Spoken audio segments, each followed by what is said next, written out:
We built an AI tool to study over 600 YouTube thumbnails and find out exactly which 3 design features lead to more views. But there is one particular strategy that I want to learn some more about, something called the YouTube face. It's on the homepage, your recommended feed, even on your favorite channels.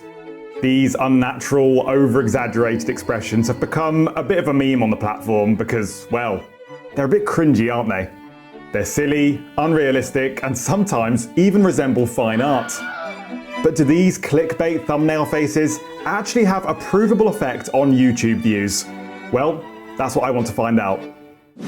From what I can gather, the classic YouTube thumbnail face normally features the following elements: the wide eyes, the wide open mouth, and sometimes even hands on the side of your head so you look like the Home Alone kid.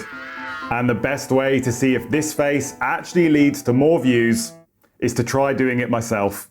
So with all that in mind, let's take some photos. Oh, actually hurts my jaw.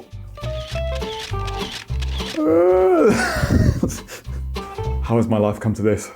So I'm now going to sift through all of the stills from this photo shoot and create my own cringe thumbnail, and we'll measure the effect of it using click-through rate. Now, this is a metric that all creators need to know about in relation to their own channel because it measures the effectiveness of your YouTube thumbnails. In your analytics, it shows you this score in the form of a percentage, representing the amount of people who see your thumbnail on YouTube and end up clicking on the video.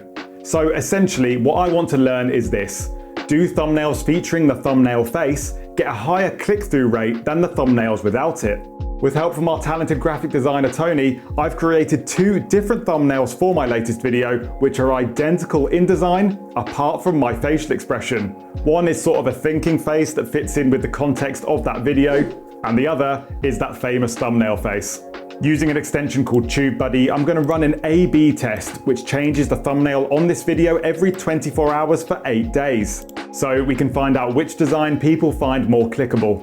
And we'll come back and look at those results at the end of the video, because first, we're also running a much bigger test. Let's go to experiment B. Here at VEED, our developers have built us a powerful AI tool, which is going to study the effectiveness of hundreds of YouTube thumbnails. And I'm going to call this AI VEEDBot. So, VEEDBot, can you tell us what you've been up to? I have collected over 600 YouTube videos that appeared in the trending section during the last month. I then selected the 100 videos that appeared more than 2 times and analysed the data using a TSNE dimensionality reduction technique, which places the images of similar content near each other, so you can see which design elements are most commonly used in YouTube's most popular videos. So what did you find? I found that the shocked thumbnail face is extremely effective.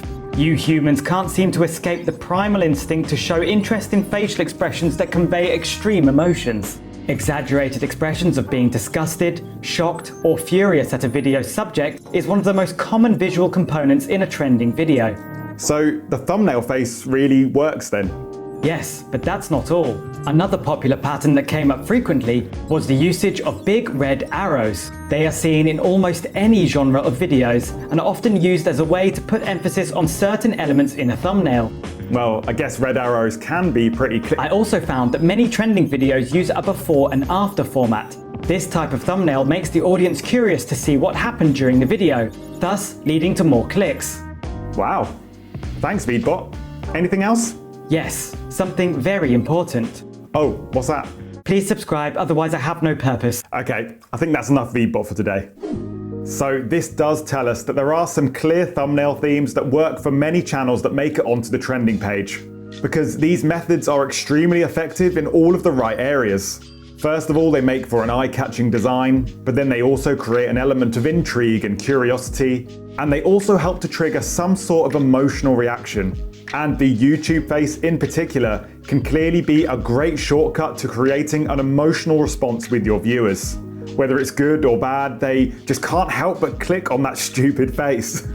But what about our real-world thumbnail face experiment?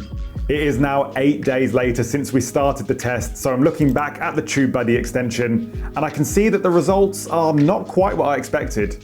In fact, although the shocked thumbnail face did get more views overall, the less dramatic thinking face actually performed much better in terms of click-through rate. So TubeBuddy is actually suggesting that I use the thinking face going forward because it might perform better in the long run. And I guess what this shows is that context is also very important for your thumbnail designs. Maybe for the type of content I'm making on this channel, which is often tutorials, that shocked thumbnail face just looks a little bit out of place. So as a work of clickbait, it just doesn't fit. And overall, that also shows that there is no guaranteed success behind using the thumbnail face, but it is undeniable that many large creators are using this method and getting great results from it. Because again, it's all about that emotional response, even if that response is all just cringe. If you found this video useful, make sure you leave it a like and subscribe to the channel for some more content like this, and I'll see you guys in the next one.